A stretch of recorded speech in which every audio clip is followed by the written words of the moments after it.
Hey guys, tonight we descend into the lavish, absurd, and occasionally unsanitary bedrooms of medieval royalty, where power, lust, and absolutely no concept of boundaries collided in spectacular fashion. So before you get comfortable, take a moment to like the video and subscribe. But only if you genuinely enjoy what I do here. And let me know in the comments where you're tuning in from and what time it is for you. It's always fascinating to see who's joining us from around the world. Now, dim the lights, maybe turn on a fan for that soft background hum, and let's ease into tonight's journey together.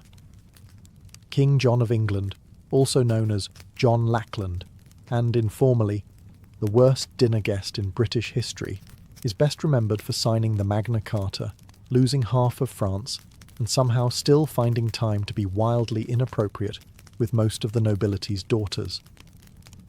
John's reign, 1199 to 1216, was a masterclass in how not to behave in public office. Politically, a disaster. Personally, somehow worse. John didn't just take lovers, he took them. He was notorious for kidnapping noblewomen, imprisoning them in royal castles, and entertaining them until they were either married off elsewhere or conveniently forgotten. His favourite technique for breaking up powerful families wasn't battle. It was seducing the wife, alienating the husband, and then charging him double taxes. Efficient. Chroniclers were so uncomfortable with John's behaviour that even biased medieval scribes, people who routinely ignored witch trials and floggings, wrote things like, "He was not temperate with women," and "He did not abstain from wives and daughters." That's medieval for "He made the Christmas party deeply awkward." At one point, John reportedly had 30 mistresses on official record. That's not romantic, that's a staffing issue. Several nobles complained directly to the crown that John was abusing their hospitality, which is a polite way of saying he slept with everyone, including the serving staff, and possibly the family goat. His behaviour was so bad, it nearly started a rebellion. Not because of taxation or war, but because half the barons were afraid to leave their wives unattended during royal visits. One baron refused to meet John unless his entire household was locked up first. That's diplomacy, 13th century style. And yet, in true royal fashion, John never saw a problem. He considered himself irresistible. There's no evidence for this outside of his own letters, but when you're king, delusion comes standard. In the end, King John left behind a kingdom in turmoil, a legacy of distrust, and possibly several children no one talked about at court. He was the kind of king who made people invent democracy, just to keep him away from their families. Not the worst monarch in history, but definitely the one you'd never let babysit. Charles VI of France, also known as Charles the Mad, ruled from 1380 to 1422. And yes, that nickname was earned, not given lightly at a drunken banquet. He began his reign with promise, young, handsome, capable. Then things took a turn. He started forgetting who he was, attacking his own knights, and at one point believed he was made of glass, insisting his servants wrap him in blankets so he wouldn't shatter while walking. Not exactly the image of kingly strength, but impressive in terms of creative paranoia. Now, most kings who believe they are fragile glass figurines usually avoid scandal. Not Charles. He somehow managed to juggle a royal mistress, a paranoid delusion, and civil war all at once. A multitasker. His long-suffering wife, Isabeau of Bavaria, tried to manage the court, while Charles did things like run screaming from mirrors and refused to bathe for fear the water might dissolve him. Meanwhile, his mistress, Odette de Champdivers, was quietly moved into the palace, introduced to everyone as his comfort, which was medieval code for "don't ask questions, just smile." Odette, for her part, stayed with Charles during his most unhinged years. She must have had the patience of a saint or the property rights of a queen. She reportedly brushed his hair, listened to his glass-based ramblings, and helped him put on multiple layers of padded clothes so he could sit down safely. Nothing says passion like strapping your royal lover into a pillow suit. But Charles wasn't just eccentric behind closed doors. He also hosted court entertainments where things went horribly wrong. During one infamous event known as the Bal des Ardents, he and his friends dressed as wild men in flammable costumes and danced around with torches. Naturally, someone dropped a flame, and several of them burned alive. Charles survived, but his dignity did not. Despite everything, Charles fathered 12 children, several during episodes of apparent lucidity, or at least, enough lucidity. Royal chronicles don't clarify whether he remembered their names, but one can assume that naming a child not made of glass was discouraged. Charles VI ruled France into ruin, but more impressively, he managed to make mental illness, royal scandal, and medieval pyrotechnics all part of the same tragicomic package. And somehow, they still let him wear a crown. Peter the Cruel, also known as Pedro the Just, depending on whether you were with him or under a floorboard because of him, ruled Castile from 1350 to 1369. His idea of romance was a curious blend of royal charm, obsessive jealousy, and the occasional politically inconvenient murder. His early love life wasn't exactly Shakespearean. He fell for a noblewoman named Maria de Padilla, whom he may or may not have married in secret. The secrecy part is key, mostly because he was also being married off to other women for alliances, which made things slightly awkward. One of those women was Blanche of Bourbon, a French noblewoman he married, then locked in a castle 3 days later. She spent the rest of her life imprisoned because Peter decided Maria had prettier hair. Or maybe he just didn't like Blanche's accent. Either way, it was an aggressive form of ghosting. Maria, meanwhile, became his lifelong obsession. Even when he married other women, she remained his favourite. When she died, Peter reportedly wept for days, and then ordered that she be declared his legal wife retroactively, just to confuse everyone, and possibly to justify the fact that she had already given birth to 4 of his children. But Peter's passions didn't stop at unannounced annulments and royal kidnapping. He was known for falling in love violently, which is not poetic. It's just dangerous. One of his mistresses, Doña Juana, tried to leave him. She was later found in pieces, as were several of his political enemies and cousins, and occasionally people who made eye contact at the wrong moment. Contemporary accounts mention that Peter sometimes watched executions from his balcony while lounging with a mistress. That's not charming sociopath. That's HBO villain with poor impulse control. But even with all the drama, the Castilian court was never boring. Gossip flowed faster than wine, and Peter's relationships blurred the line between passion and vendetta. His idea of romantic gestures included surprise weddings, surprise divorces, and the occasional surprise stabbing. Eventually, Peter was killed by his own half-brother in a rather symbolic act of family therapy. But his reputation as one of Europe's most aggressively unromantic romantics lives on. If love is a battlefield, Peter brought siege equipment. Edward II of England ruled from 1307 to 1327, and is best remembered for 2 things: losing to the Scots at Bannockburn and showing more affection to his male favourites than to his actual queen. One of those things was considered treason. The other was considered controversial dinner conversation. Let's begin with Piers Gaveston, Edward's childhood companion, rumoured lover and full-time fashion icon. Piers wasn't just close to Edward. He was elevated to positions of ridiculous influence, gifted estates, titles and jewellery that frankly matched none of his outfits. At Edward's coronation, Piers wore more sparkle than the royal regalia and upstaged the Queen, which is a bold move when your survival depends on nobles not hating you. Spoiler, they hated him. Edward's wife, Isabella of France, was understandably furious. She came with political expectations and a generous dowry, neither of which included sharing the throne with her husband's bestie/possible boyfriend. Edward, however, remained devoted.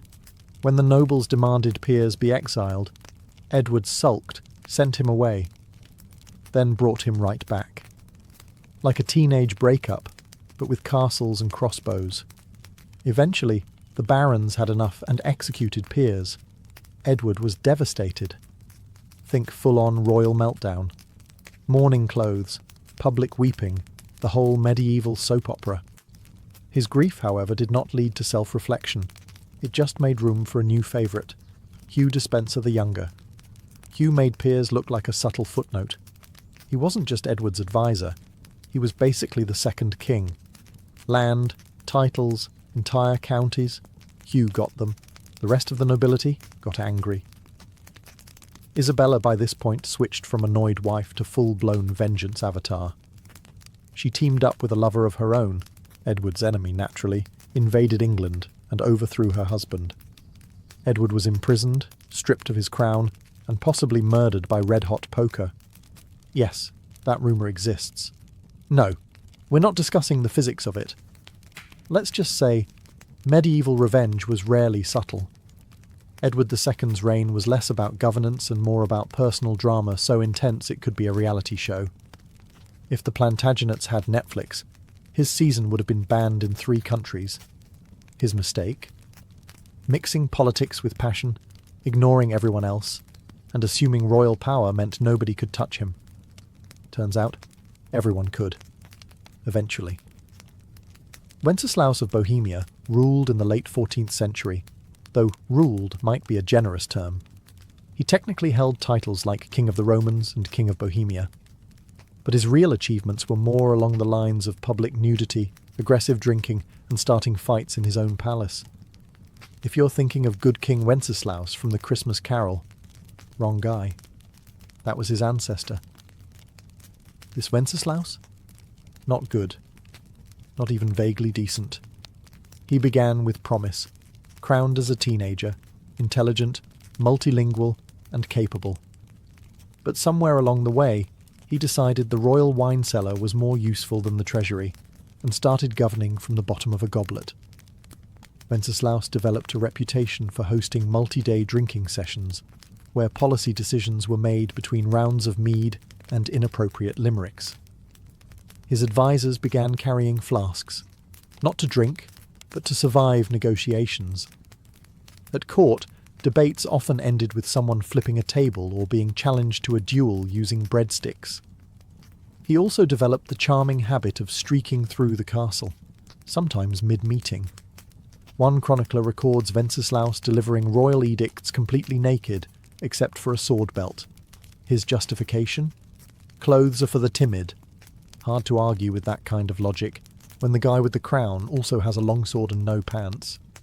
Romantically, he favoured barmaids, laundresses, and occasionally nobles' wives, though he seemed more invested in their beer recommendations than their feelings.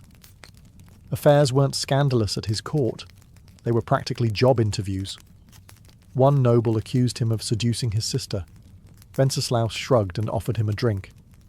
Eventually, the Holy Roman Empire decided they'd had enough of his royal vodka and removed him as King of the Romans, a polite way of saying, "You're fired, but we're pretending it's political."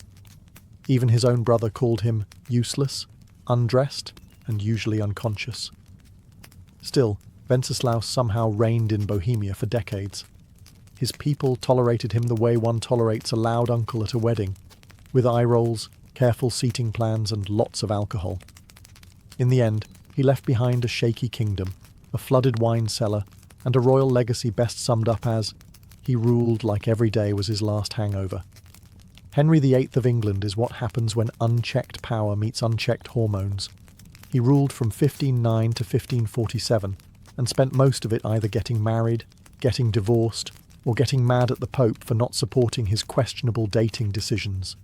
You've heard the rhyme, divorced, beheaded, died, divorced, beheaded, survived. But that barely scratches the surface of Henry's royal rom-com turned horror series. Let's start with Catherine of Aragon, wife number 1. After 20 years of marriage, Henry decided God was mad at him for not having a male heir. Naturally, the solution wasn't introspection. It was annulment, excommunication, and the creation of an entirely new church. He invented Anglicanism just to date someone else. That's not devotion. That's pettiness with a cathedral. Enter Anne Boleyn, wife number 2. Henry wrote her love letters full of passion, obsession, and really bad poetry. She gave him a daughter, Elizabeth, who would later become one of England's greatest monarchs, but no sons. This led to her arrest for adultery, witchcraft, and possibly giving side-eye at court. She was beheaded. Henry moved on with the emotional range of a potato. Jane Seymour followed, producing a male heir, Edward, before tragically dying from childbirth complications. Henry mourned her deeply, by which we mean he waited a respectful 11 days before scoping out wife number 4. Next came Anne of Cleves, who Henry chose based on a flattering portrait. In person, he said she looked like a Flanders mare. That marriage lasted 6 months and ended in what we'd now call a no-fault divorce and a politely written Yelp review. Catherine Howard, wife number 5, was much younger and considerably less discreet. She was executed for adultery, though honestly, it's hard to blame her. Being married to Henry at that point meant dealing with gout, paranoia, and a man who could barely walk, but still insisted he was a gift to women. Finally, Catherine Parr, wife 6, who wisely outlived him by being literate, patient, and excellent at dodging accusations. By the time Henry died, he'd bankrupted England, eaten half its livestock, and turned the royal court into a soap opera where heads rolled more often than wedding bands. In short, Henry VIII loved hard, ruled harder, and left a trail of drama so legendary it's still being turned into musicals. Francis I of France, ruling from 1515 to 1547, was the walking embodiment of the Renaissance. Cultured, charming, sophisticated, and absolutely incapable of keeping his trousers buttoned. To his credit, he was a great patron of the arts. He invited Leonardo da Vinci to France, built magnificent palaces, and helped turn France into a cultural powerhouse. But while the painters were painting and the poets were poeting, Francis was busy seducing anything with a pulse and a title. His court was famous, or perhaps infamous, for its opulence, but also for being a kind of state-funded dating app. He employed gentlewomen of the bedchamber, a term that should have meant ladies-in-waiting, but really meant romantic shortlist. Entire political alliances were derailed because Francis accidentally bedded the ambassador's wife. And this wasn't quiet, subtle adultery. Francis was loud about it. He once declared to foreign dignitaries that French kings were expected to be excellent lovers, which is noble-sounding until you realize it came from a man who treated treaties and mistresses with the same level of commitment, which is to say, temporary. His most famous affair was with Françoise de Foix, a noblewoman who became his official mistress. She was witty, educated, and likely the only woman who could roast him in public and survive. Eventually replaced, because of course, she was followed by Anne de Pisseleu de Hailly, a woman whose name sounds like a medieval inside joke and whose political influence was matched only by her ability to outlast the competition. Even his enemies couldn't help but notice. The Holy Roman Emperor, Charles V, once described Francis as more dangerous in the bedroom than on the battlefield. He meant it as an insult. Francis probably took it as a compliment. And somehow, amid the affairs, banquets, and what can only be described as diplomatic flirtation, Francis still managed to rule effectively. Though his wars were expensive, and his taste in women even more so, the man was nothing if not enthusiastic. His reign was a whirlwind of silk, scandal, and second-hand perfume. Francis I wasn't just a king, he was France's most seductive historical liability. And honestly, he wouldn't have it any other way. Alfonso XI of Castile ruled from 1311 to 1350, and he had one major hobby besides ruling a kingdom: ignoring his wife in the most public, extravagant way possible. His poor, politically strategic wife was Maria of Portugal, noble, well-connected, and unfortunately not Leonor de Guzman, the woman Alfonso actually cared about. Leonor was a Castilian noblewoman with a sharp mind, 11 children, and enough influence to basically run the court herself. And unlike Maria, she didn't need a crown to feel important. She just needed Alfonso's complete and shameless obsession. Now, most kings had mistresses. Alfonso turned his into a shadow queen. He built Leonor palaces, gave her land, took her everywhere. Meanwhile, Queen Maria was left sitting alone at royal events like an unwanted centerpiece, while Alfonso made googly eyes across the hall at his side chick, who was not even trying to be subtle about it. To make matters worse, or better, depending on your tolerance for medieval soap operas, Leonor wasn't just a mistress. She was politically active, negotiating treaties, commanding respect, and producing heirs like it was her full-time job. Which, let's be honest, it kind of was. Alfonso refused to even pretend Maria mattered. In fact, he only spent time with her once, and it was purely for diplomatic optics. After that, he retreated to Leonor's estate like a man allergic to marital obligations. This didn't sit well with Maria's dad, who happened to be the King of Portugal. At one point, international relations got so tense over the whole situation that a war nearly broke out. Imagine your in-laws being so mad about your mistress they consider military retaliation. But Alfonso didn't care. He continued parading Leonor around court like a royal trophy, and probably would have kept it up forever.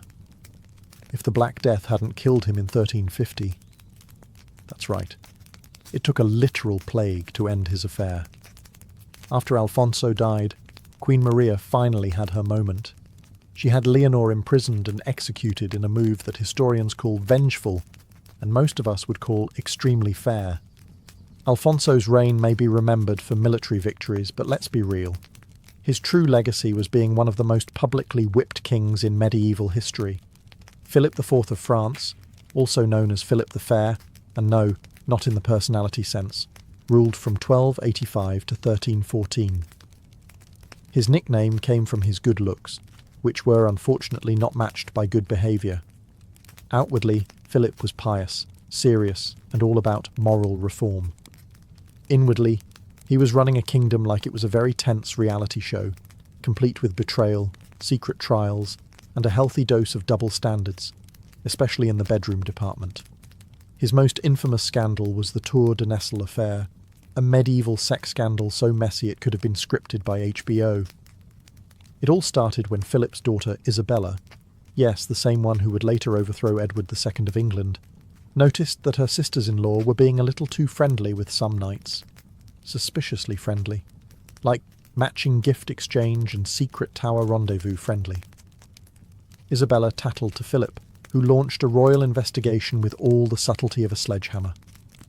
2 of the princesses, married to Philip's sons, were found guilty of adultery and publicly imprisoned for years, their heads shaved, their titles revoked, and their reputations completely annihilated.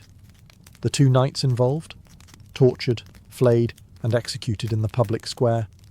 Because nothing says moral leadership like turning a family affair into a medieval snuff film.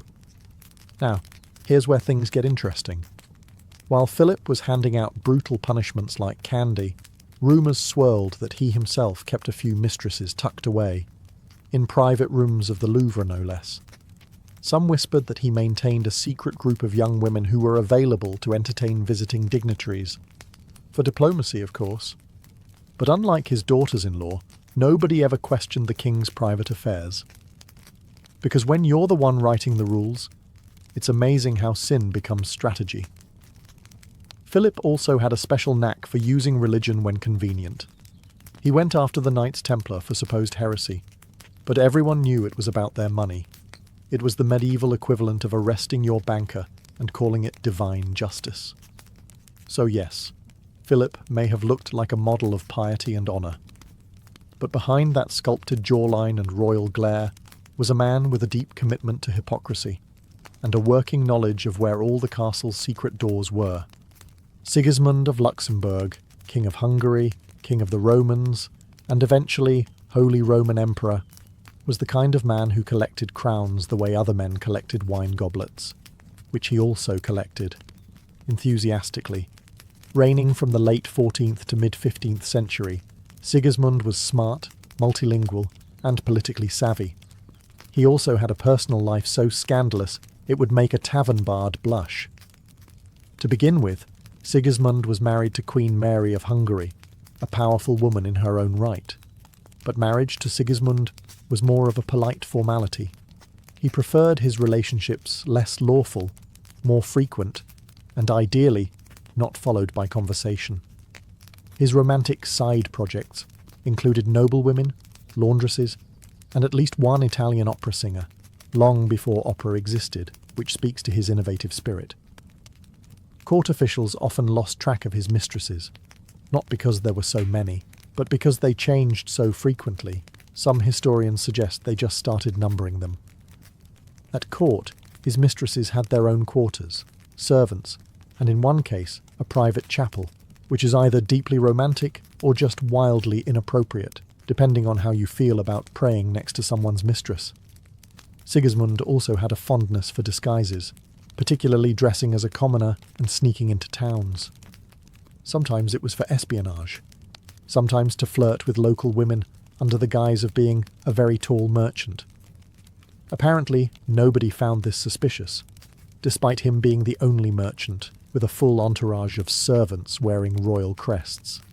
And yet, the man ruled for decades, launched crusades, hosted the Council of Constance, and reformed imperial politics, all while carrying on affairs that would make even Casanova go, "Steady on, mate." One ambassador once wrote that Sigismund greets all women as equals, especially in private, which, while vaguely progressive, also sounded suspiciously like an HR violation. But despite his extracurriculars, Sigismund remained immensely popular, mostly because he managed to appear regal in public while quietly running the most chaotic love life in Europe. He wasn't just an emperor. He was a one-man renaissance, equal parts strategist, statesman, and scandal. And somehow, he always got away with it. Louis XV of France, known as Louis the Beloved, ruled from 1715 to 1774. And by ruled, we mostly mean he hosted an endless royal after-party, where governance was optional and silk bed sheets were not. He started out promising enough, young, handsome, and poised to carry on the legacy of his great-grandfather, Louis XIV. But somewhere around his 20s, Louis decided national policy could wait, because he had a long list of ladies-in-waiting to attend to. Let's talk about the Parc aux Cerfs, the quiet little house near Versailles that Louis used for, let's call them, private auditions. Girls were recruited, usually poor but pretty, brought in discreetly, and rotated like seasonal produce. There were so many mistresses, the palace guards likely had a clipboard system. His most famous mistress, Madame de Pompadour, wasn't just a pretty face. She basically ran France behind the scenes. But when she lost interest in the physical side of their relationship, Louis said, "That's fine," and built a second harem instead. The logic? Keep Pompadour for brains and banter. Keep the Parc aux Cerfs for everything else. It was all very organised chaos. Each girl received gifts, titles, and in some cases, discreet housing once their contract expired. It was France's most unofficial but strangely efficient internship program. And the Queen, Marie Leszczyńska? She was around, somewhere, mostly ignored. Once she stopped having children, Louis treated her like antique furniture, too expensive to throw away but no longer relevant to the room. The scandal at court was so normalised that nobles didn't ask if the king had a mistress. They asked how many this week. Even foreign ambassadors gossiped in their letters about the turnover rate at Versailles. That's not a monarchy. That's a brothel with better uniforms. Ironically, Louis genuinely thought he was a good ruler, between lavish balls, discreet pregnancies, and awkward silences with his wife. His reign, while not catastrophic, set the tone for his grandson, Louis XVI, who would later lose his head, possibly because Grandpa spent too much time thinking with the wrong crown. In the end, Louis XV left behind a debt-ridden France, a disillusioned court, and a royal reputation that could best be summarised as loved by women, loathed by accountants. Christian VII of Denmark ruled from 1766 to 1808, though ruled might be too strong a word. Wobbled through life while other people ran the country is probably more accurate. You see, Christian had a few issues. He suffered from severe mental illness, likely schizophrenia, and was not particularly interested in the whole being king thing, unless it involved chasing servants with cutlery, which he apparently found hilarious. This made him more of a royal mascot than a monarch. Now Christian had a wife, Caroline Matilda of Great Britain, a sensible young woman who expected a somewhat normal marriage. What she got was a husband who preferred masturbating in public, talking to his hand, and disappearing during state dinners to ride imaginary horses down palace corridors. It's unclear what broke first, her patience or his grasp on reality. Enter Johann Friedrich Struensee, the king's physician. Smart, ambitious, and very interested in power, Struensee quickly became the real ruler of Denmark, and, somewhat awkwardly, the lover of the queen. Yes, that's right. Caroline Matilda went full soap opera and began an affair with her husband's doctor. And the king did not notice or care. Struensee wrote the laws, signed the edicts, and kept Christian occupied with puppet shows, sword games, and gentle nudges away from sharp objects. It was perhaps the only love triangle in history where one corner was just vaguely humming to himself in the background. Caroline and Struensee even had a child together, possibly the king's on paper, definitely not his in practice. For a while, the two ran Denmark like a very progressive, slightly scandalous think tank, but royal courts are rarely chill places. Eventually, Christian's jealous mother-in-law got wind of the affair and staged a coup. Struensee was arrested, tortured, and executed, quite dramatically, while Caroline was shipped off to exile with her reputation in tatters. As for Christian, he returned to being a gently supervised liability, spending the rest of his reign in a kind of padded silence. His reign is remembered less for achievements and more for the sheer absurdity of it all. A king who ruled nothing, a queen who tried her best, and a physician who tried a little too hard. History calls it a constitutional crisis. We call it Europe's weirdest love story. Charles II of England, who ruled from 1660 to 1685, came back from exile with one clear agenda: bring back fun, preferably with as many mistresses as humanly possible. Spoiler: mission accomplished. After surviving a civil war, hiding in oak trees and living in continental poverty, Charles returned to England as king and promptly decided the nation needed a little less puritanism and a little more clothing-optional ballroom dancing. Parliament reluctantly agreed. Nicknamed the Merry Monarch, Charles had dozens of official mistresses, and those are just the ones we know about. His most famous flame was Nell Gwyn, a sharp-tongued actress who once called herself the Protestant whore, just to differentiate herself from all the other mistresses. Honestly, iconic branding. Then there was Barbara Palmer, titled Countess of Castlemaine, who was less mistress and more palace fixture. She was openly kept in royal apartments and had multiple children by Charles, all of whom were granted titles and land, because nepotism is more fun when it's flirty. Charles didn't even pretend to be discreet. He brought his mistresses to court events. He paid them government pensions. He even had a corridor built at Whitehall so they could reach his bedroom without disturbing the ambassadors. Efficiency. Thy name is Charles.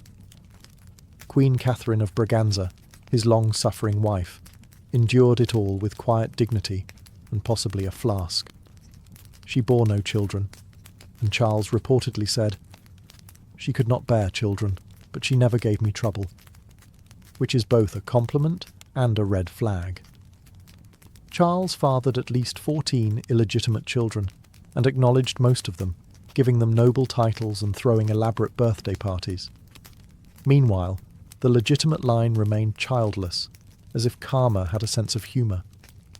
Despite the scandals, Charles was popular.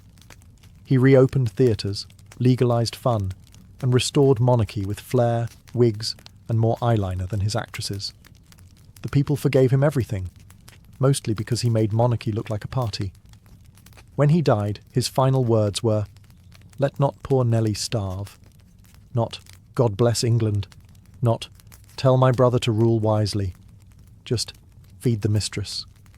And that, friends, sums up Charles II, a king who governed like he was hosting a royal bachelor season finale. Eric XIV of Sweden ruled from 1560 to 1568.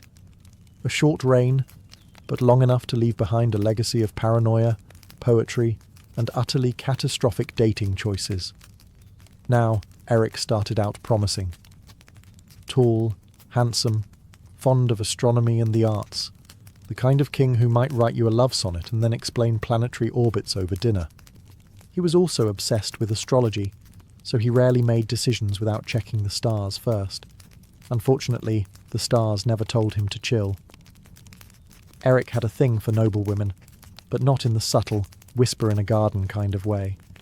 He proposed to Queen Elizabeth I of England multiple times, and she repeatedly declined, politely, then firmly, then with complete silence.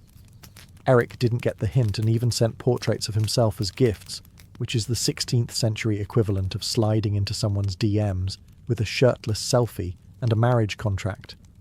After Elizabeth ghosted him, Eric set his sights lower, in rank, not enthusiasm. He fell for Karin Mundsdotter, a commoner and the daughter of a jailer. This scandalized the nobility, which only made Eric dig in harder. He married her, crowned her queen, and then spent the next year having emotional breakdowns, imprisoning nobles, and stabbing people he thought looked at her funny. His most infamous moment? The Stura murders. A casual dinner party that ended with Eric personally killing a noble with a knife while shouting things that made his courtiers question whether astrology had finally broken his brain. By this point, he was hearing voices, hiding from invisible enemies, and occasionally dressing in disguise to spy on his own council. The nobility staged an intervention, which, in royal terms, means they locked him in a castle and handed the crown to his brother. Eric spent the rest of his life imprisoned, writing bizarre love poetry to Karin, occasionally ranting about conspiracies, and probably regretting stabbing that guy mid-supper. Sweden learned a few things from Eric's reign. Always check your dinner guests for hidden blades, avoid kings who write their own horoscopes, and maybe, just maybe, don't crown the man who insists the moon is whispering about betrayal. Ferdinand I of Naples, also known as Ferdinand of Aragon, ruled from the mid-15th century and brought with him a rare blend of charm, brutality, and a hobby that would make most people cancel dinner plans immediately. On the surface, Ferdinand was a cultured and efficient ruler. He stabilized his kingdom, balanced the budget, and crushed rebellions with impressive speed. But his leadership style leaned heavily into friendly dictator with a side of psychological warfare. Case in point, his approach to enemies. Most kings exiled traitors, some imprisoned them. Ferdinand, he preferred to stuff them. Yes, taxidermy, of humans. After executing rebellious nobles, he had them embalmed and displayed in a private museum underneath his castle. It was called the Black Room, and he gave guided tours to foreign dignitaries, visiting ambassadors, and even potential traitors. Nothing says behave yourself like showing someone your haul of preserved political mistakes. He reportedly enjoyed describing each corpse by name, crime, and expression. Some were posed mid-scream, others had plaques. One guest fainted. Ferdinand found it hilarious. If TripAdvisor had existed, the reviews would have been 5 stars, deeply unsettling, would not return without sedative. Now, when he wasn't curating the creepiest gallery in Europe, Ferdinand had an equally questionable romantic reputation. He fathered numerous illegitimate children, many of whom mysteriously popped up with titles and land.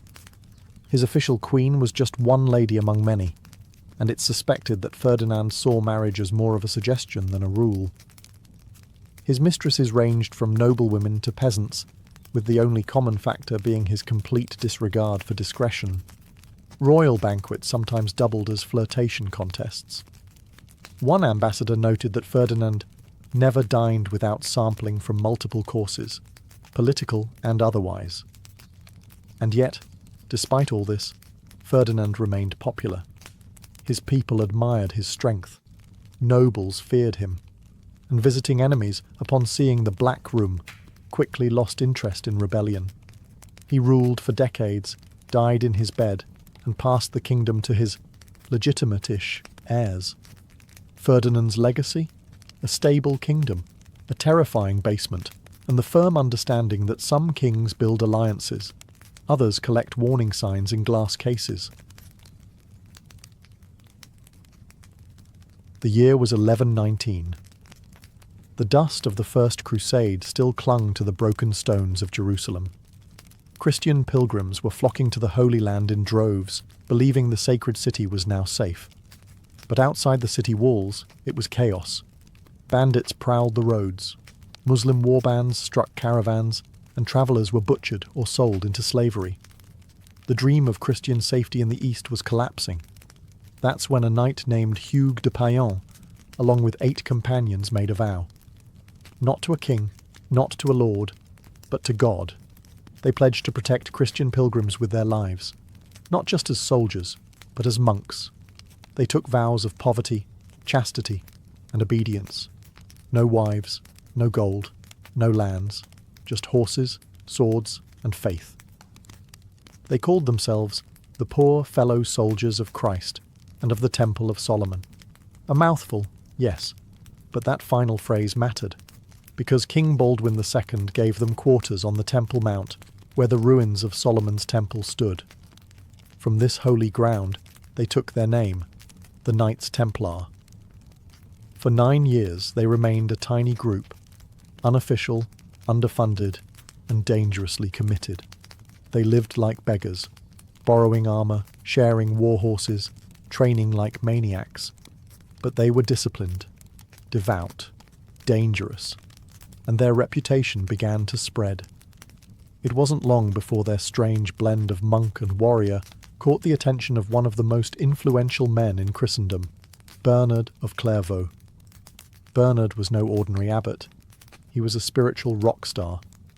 When he spoke, popes listened, and he saw something divine in these men. At the Council of Troyes in 1129, he helped draft the official rule of the Templars, a rigid monastic code infused with martial purpose. He praised them as the new knighthood, a holy elite who fought not for glory, but for God. With Bernard's blessing and the Pope's approval, the Knights Templar were no longer just a desperate band of misfits. They became a religious order with divine sanction. Donations flowed in. Young nobles abandoned comfortable lives to join their ranks. From the dirt of Jerusalem, the Templars were rising, holy, hungry, and now officially unstoppable. But they had no idea that their greatest blessing, papal independence, would one day mark them for death. With papal recognition secured and their white mantles stitched with blood-red crosses, the Knights Templar weren't just monks with swords anymore. They were the shock troops of Christendom. The Crusader states in the Levant, fragile Christian outposts in a sea of Islamic resistance, were constantly under threat, and the Templars were now the wall that held the tide. Their code was brutal but clear: never retreat unless outnumbered 3-1. No ransoms, no mercy, no fear. They trained daily, fought with fanatical discipline, and believed death in battle was the highest honour. While most knights fought for plunder and pride, the Templars fought with a terrifying sense of righteousness. They were God's fury on horseback. In the Second Crusade, they proved their worth. While disorganized lords bickered and failed to capture Damascus, the Templars maintained discipline and carved through enemy lines. In skirmishes and open battles, their charges became legendary. It wasn't just their skill, it was their reputation. Muslim commanders began identifying them first in battle reports. Those white-mantled devils with the red cross. They didn't just fight, they fortified. Across the Holy Land, the Templars built an iron web of castles and outposts, Safed, Tortosa, and the mighty fortress of Bagras. These were no ornamental estates. Templar castles were militarized strongholds with thick walls, trap-laden gates, and water systems designed to withstand year-long sieges. When armies fled, Templars stayed behind to buy time or die. But their allegiance was not to kings. not to emperors, only to the Pope. And that made them a rare breed, one that rulers both admired and feared. A king could not command them, a baron could not bribe them. Only the Grand Master, chosen from within, could give the order to fight or stand down. They were sovereign in spirit, even as they bled for the cross. And they weren't just recruiting soldiers, they were building a myth. Their ceremonies were secret, their rites austere, their discipline absolute. To many, they were holy, to others, ominous. And yet, their popularity only grew. They had transformed from 9 dusty knights into an elite order spanning continents. But with fame came whispers, and with whispers came envy. The sword of God had become sharp, but someday it would be pointed at them. They began with borrowed armour and a vow of poverty. But within a century, the Knights Templar weren't just warriors. They were the world's most trusted financial institution. They didn't set out to become bankers.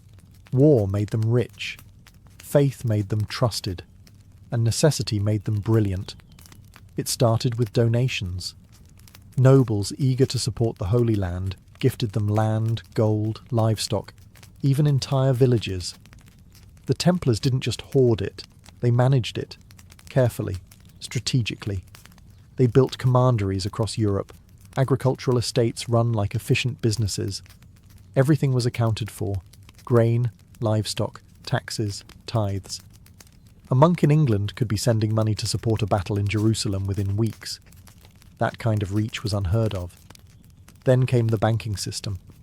A nobleman heading to the Holy Land no longer needed to risk carrying a chest of coins. He could deposit funds with the Templars in Paris, receive a coded letter, and withdraw the same amount in Acre. It was one of the earliest forms of international banking. Templars charged modest fees, kept meticulous records, and never defaulted. They became the Swiss banks of the medieval world, centuries before Switzerland even existed. Their clients? Kings, queens, bishops, and merchants. They safeguarded the French crown jewels, managed papal finances, funded crusades, ransomed prisoners. In some cases, they even lent money to the very monarchs who would later try to destroy them. The Templars didn't flaunt their wealth. They weren't draped in silk or gold. Their churches were plain, their vestments humble. But beneath that austerity was an empire of ledgers, vaults, and armoured wagons, an invisible hand that touched nearly every economy in Europe. And yet, they refused to call themselves bankers. They were monks. Everything they did, they claimed, was in service of God. But the more gold they moved, the more enemies they made. The Church turned a blind eye. After all, the Templars answered only to the Pope. But kings grew nervous. They owed the Templars fortunes and couldn't control them. What began as a mission to defend pilgrims had evolved into something stranger. They were warriors with no battlefield, monks with no monastery, bankers with no kingdom, and while their coffers grew heavier, so did the weight of suspicion. Power without oversight? That's when kings start sharpening knives. For all their might, the Templars were fighting a losing war.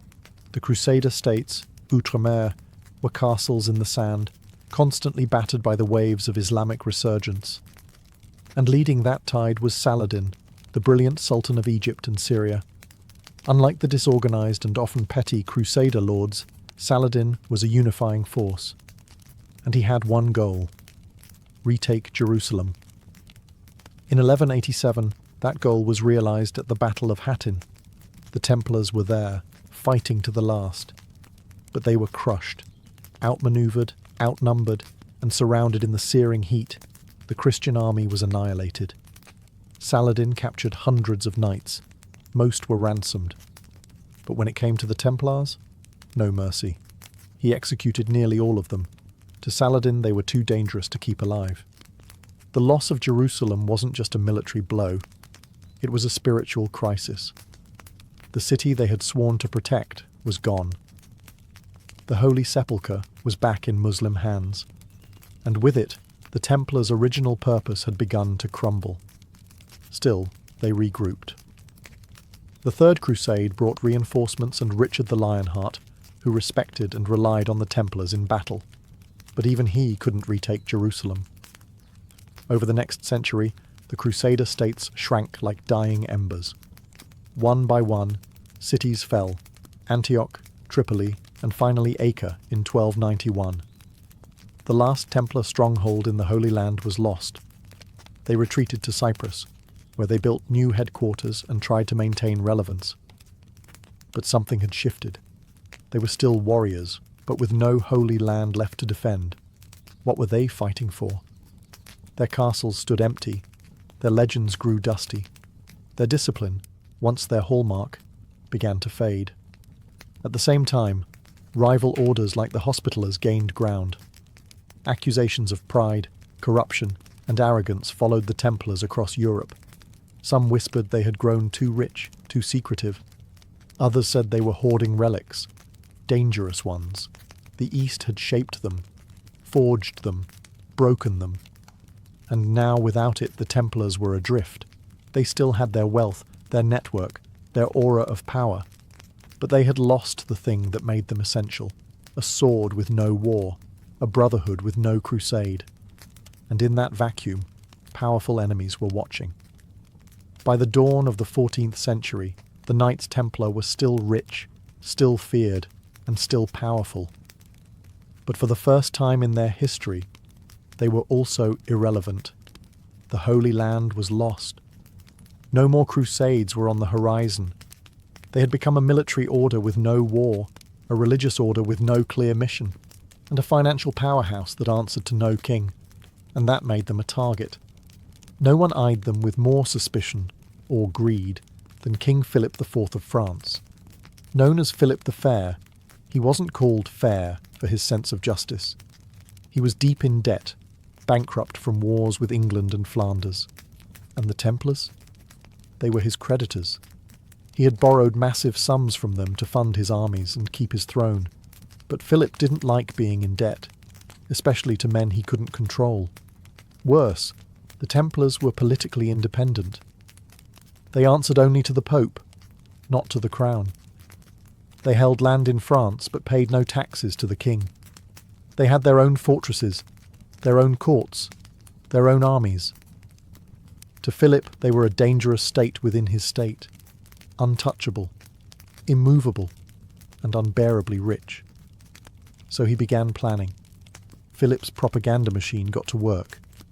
Rumours spread that the Templars worshipped idols, spat on the cross, performed obscene initiation rites. No evidence, just whispers. But in an age of superstition, whispers were enough.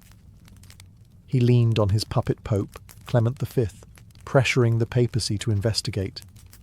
Clement hesitated, but Philip wasn't waiting.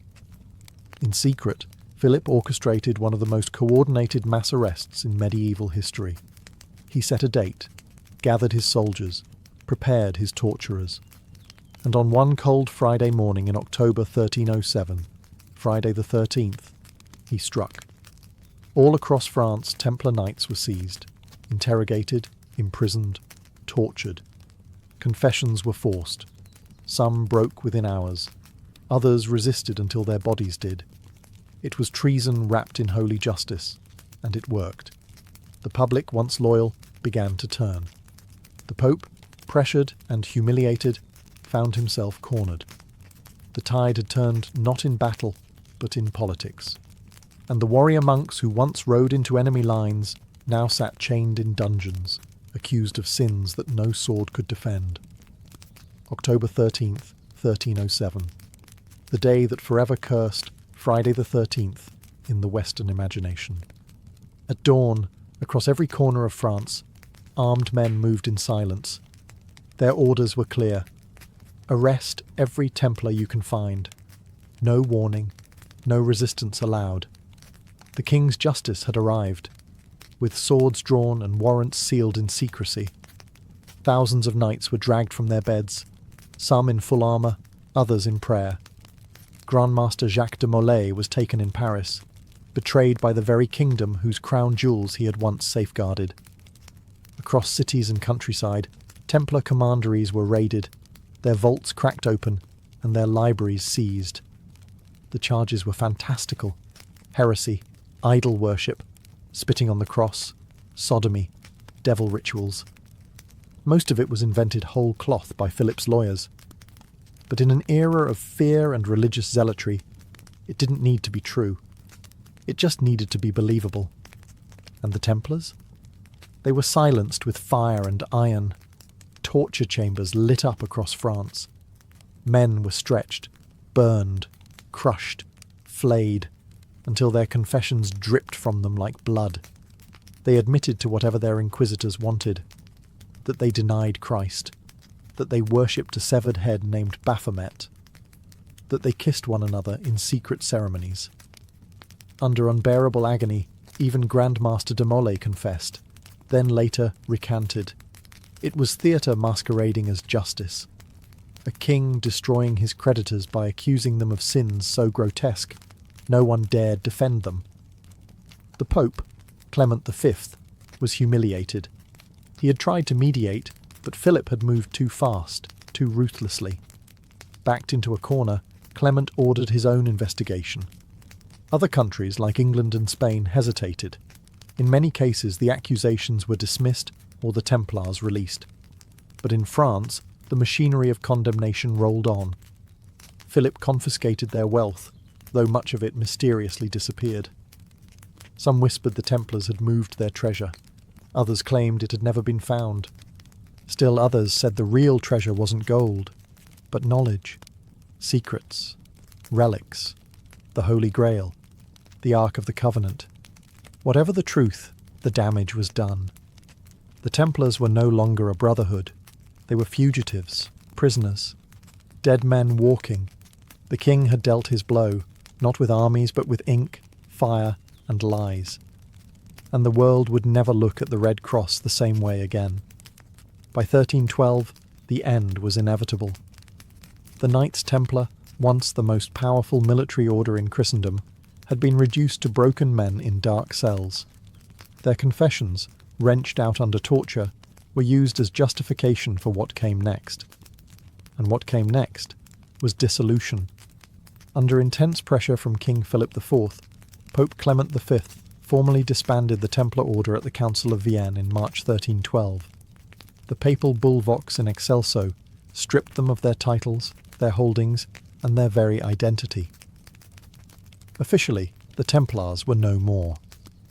The Holy See declared it an act of mercy, not a conviction, but a necessary step to prevent further scandal. In reality, it was a political execution dressed in ecclesiastical robes. The order's properties were transferred to the Knights Hospitaller, but not everything made it there. Much of the Templars' wealth, treasures, ledgers, and rumoured relics simply vanished. Some claimed it was hidden.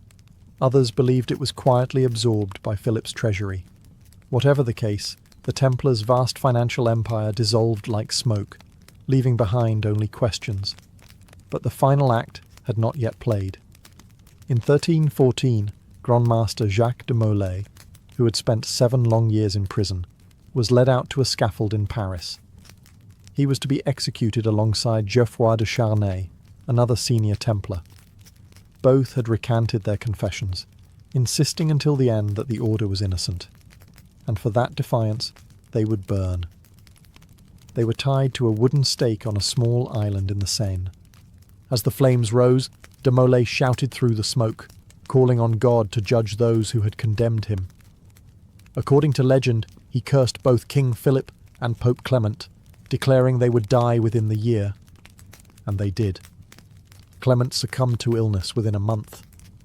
Philip followed later that year, suddenly and without warning. Some whispered it was divine justice, others called it coincidence. But the myth stuck. The Templars had died cursing their killers, and the heavens had listened. With that, the last true voice of the Knights Templar was silenced in fire. Their story ended, not in battle, but in betrayal, torture, and flame. Yet even as they were erased from the map, their legend was just beginning to take root. The fires of the Templar executions died out, but the embers of their legend burned hotter than ever. With the order disbanded, their castles seized and their leaders executed, it seemed their story was over. But something strange happened. Instead of fading from memory, the Knights Templar transformed, from disgraced monks into eternal symbols of mystery and power. The secrecy that had once protected them now fed rumours. What happened to their treasure? Where were their scrolls, their relics, their holy knowledge? Some believed the Templars had spirited away the Holy Grail before their arrest. Others whispered they had hidden the Ark of the Covenant, or guarded descendants of Jesus himself. There was no proof, just shadows. But in the medieval world, shadows were enough. Then came the idea that the Templars had survived underground. Though officially disbanded, many former Templars quietly blended into society. Some joined other monastic orders. Some became mercenaries. But others, legend claimed, went secret. They formed hidden brotherhoods, preserving their rituals and relics in silence, biding their time. Centuries later, those stories mutated into myths. The Templars were credited, or blamed, for everything from the construction of Gothic cathedrals to the founding of Freemasonry. Conspiracy theories sprouted like weeds, that the Templars controlled banks, thrones, revolutions, that they had never truly been defeated, just disguised, that behind every major event in history, some hidden hand in a white mantle guided the outcome. Pop culture didn't help. The Templars showed up in books, games, films, sometimes as heroes, other times as villains. Dan Brown's The Da Vinci Code turned them into custodians of holy bloodlines. Assassin's Creed made them a global cabal, pulling the strings of civilization.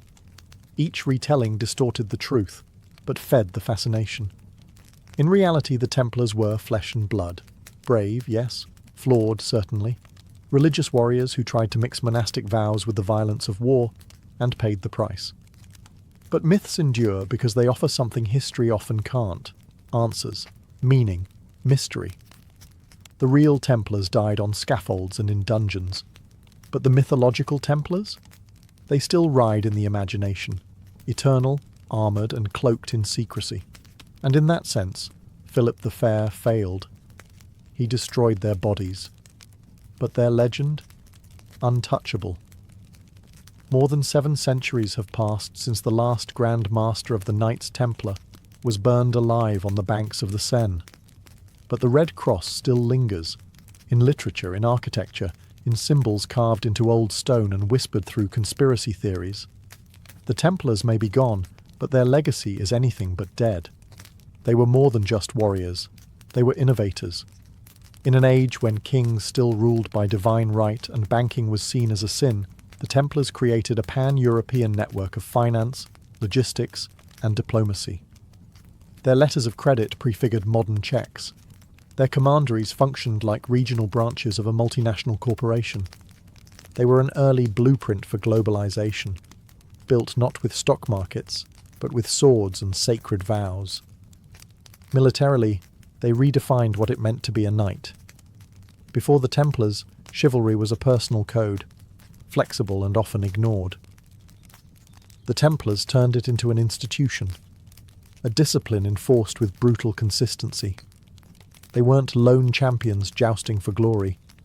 They were units, trained like modern special forces, willing to die for an abstract ideal. And die they did, often in silence, sometimes in vain, but never without impact.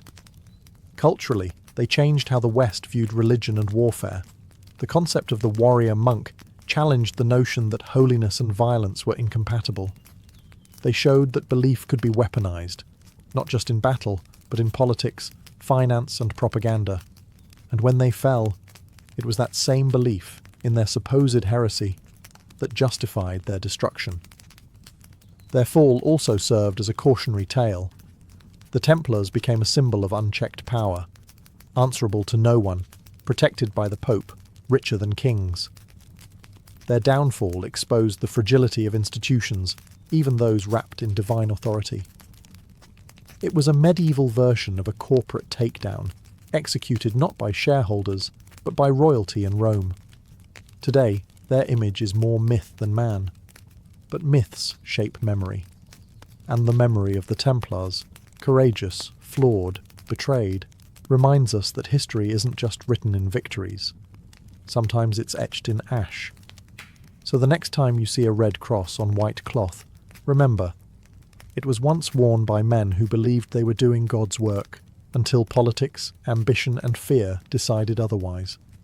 And in that clash of steel, gold and fire, their legend was born. In 12th century Paris, the world was changing. Trade routes were expanding, universities were rising, and the church was flexing its muscles like never before. It was an age of ambition, political, spiritual, architectural. And in the centre of this rising city stood a dream made of stone. That dream belonged to Maurice de Sully, the Bishop of Paris. Appointed in 1160, he wasn't just a man of God, he was a visionary. The existing cathedral, Saint-Étienne, was crumbling and unimpressive. Paris was growing, and its religious heart needed to match the city's stature. So de Sully dreamed bigger, much bigger. He proposed a cathedral so immense, so awe-inspiring, it would dwarf everything around it. A monument not just to the Virgin Mary, but to the power and glory of the Catholic Church in France. This wouldn't be a Romanesque fortress like the ones before it. It would be something new, something radical, something Gothic. In 1163, that dream began to take form. According to tradition, Pope Alexander III himself laid the first stone during a ceremonial blessing. Construction began on the eastern end, the choir and apse, where priests would one day sing hymns beneath towering arches of glass and stone. But this was no ordinary build. Notre Dame wasn't just a building, it was a generational commitment. And so the people of Paris, stonemasons, blacksmiths, carpenters and artists, began the work. They hauled limestone from nearby quarries, shaped it with medieval tools, and raised scaffolding that scraped the heavens. Every block was laid by hand, every carving, every window, every rib of the vault, crafted with patience, faith, and sweat.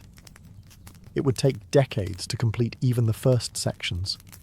Workers laboured knowing they would never live to see the towers finished. Sons inherited chisels from fathers. Generations passed with Notre Dame still rising, slowly, gloriously, above the Parisian skyline. But for Bishop de Sully, the goal was clear: to build a house of God so magnificent that merely entering it would humble the soul. Notre Dame was never meant to be just a church. It was an act of worship carved in stone, a testament to what humanity could build when it aimed for heaven. The first stone was only the beginning. What came next would reshape the skyline and the soul of medieval Europe. As the 1170s unfolded, Notre Dame began to rise, not as a structure, but as a symbol. In a city of narrow timber houses and muddy streets, the cathedral slowly took form, towering over the skyline like a stone sermon. The Gothic style, still in its infancy, was about to redefine what churches could be, not just shelters of prayer, but instruments of awe.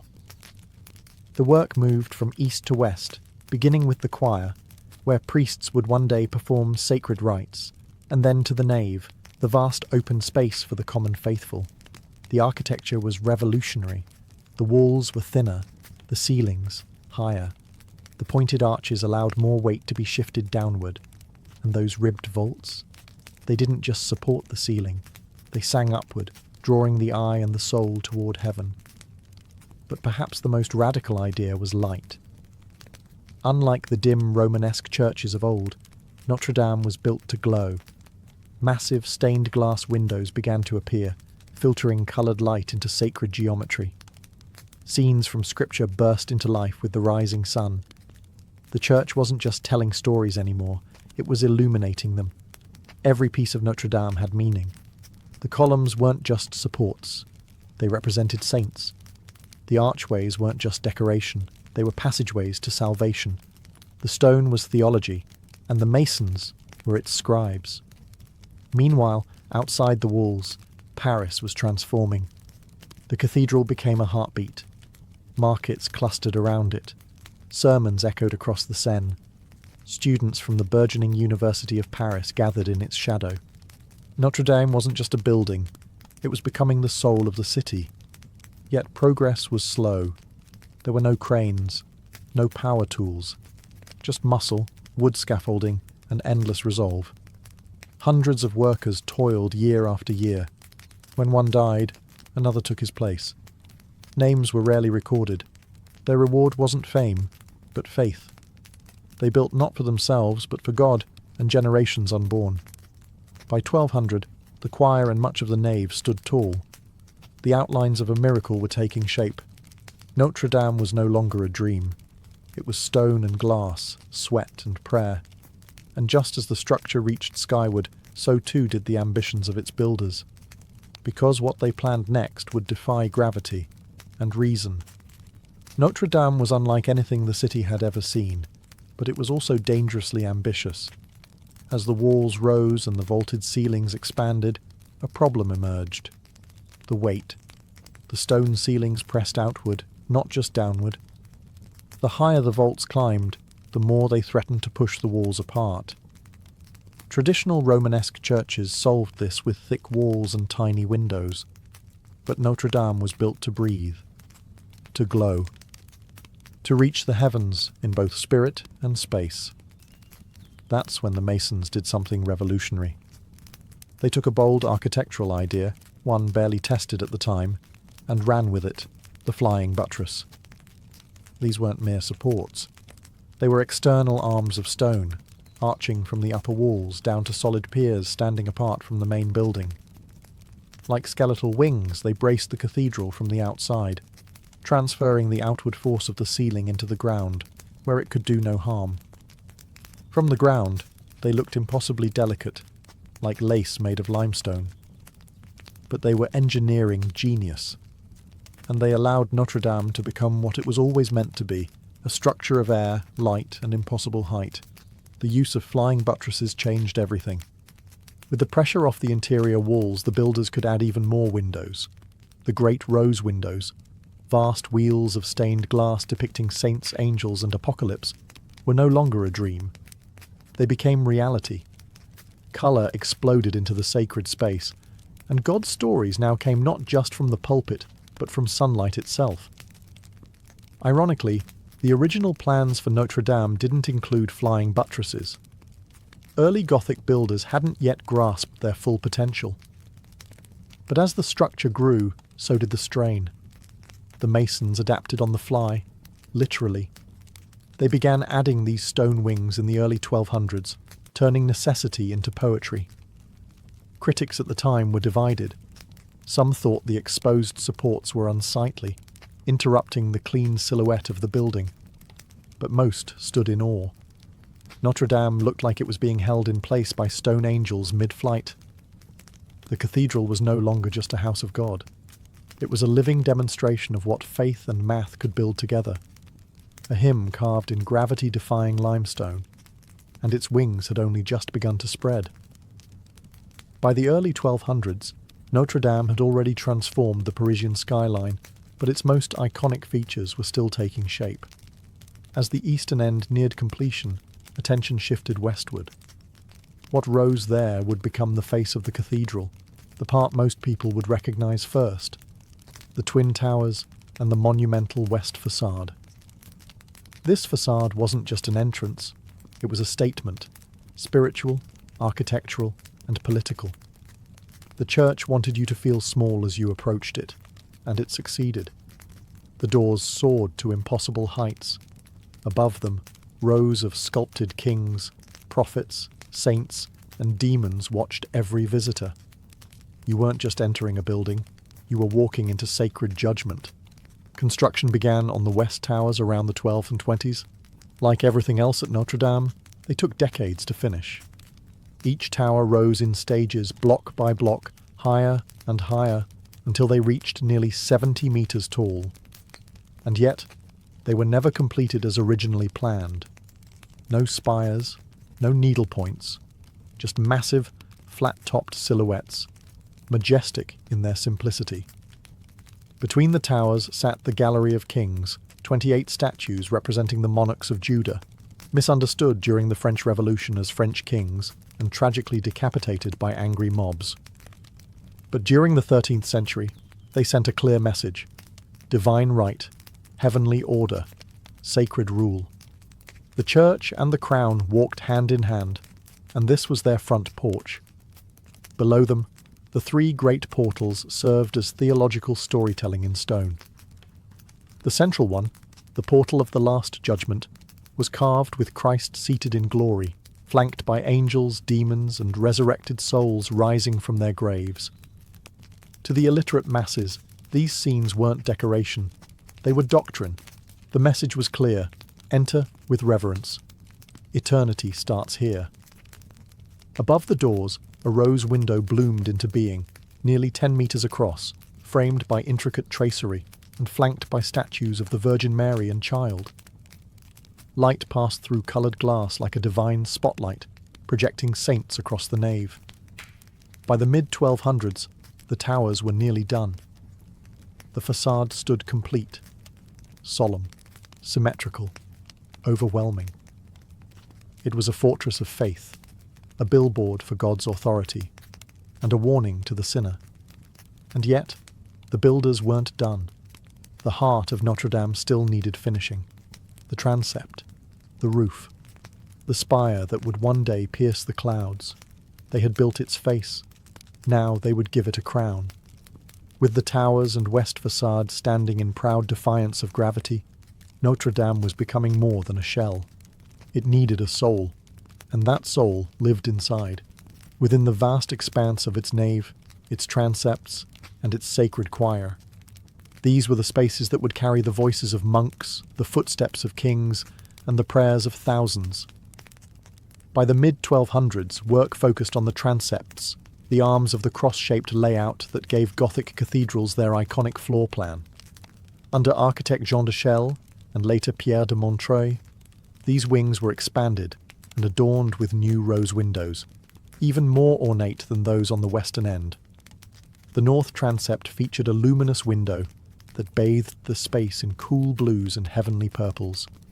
The south, warmer, fiery, and just as divine. These weren't just design choices, they were theology in colour. The northern window represented the Old Testament, the southern, the New. The two wings told the full story of salvation, one illuminated in light, the other in fire. Inside the cathedral, columns soared like tree trunks in a forest of stone. Vaulted ceilings stretched nearly 35 meters high, their ribbed arches meeting like palms in prayer. This wasn't architecture. It was choreography, an upward motion guiding the soul toward heaven. And then there was the altar, the sacred center of the space. Here, the Mass was celebrated. Here, relics were venerated. And here, the elite of France came to kneel. Royal weddings, coronation masses, papal visits. Notre Dame became the spiritual stage for the nation itself. But it wasn't just the elite who filled these walls. The people came too. Merchants, peasants, pilgrims. The cathedral became a public sanctuary, echoing with sermons, songs, and the occasional scolding from the pulpit.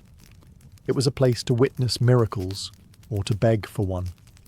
Every surface inside told a story. The sculptures, the stained glass, even the floor tiles. Notre Dame didn't just house the divine, it performed it.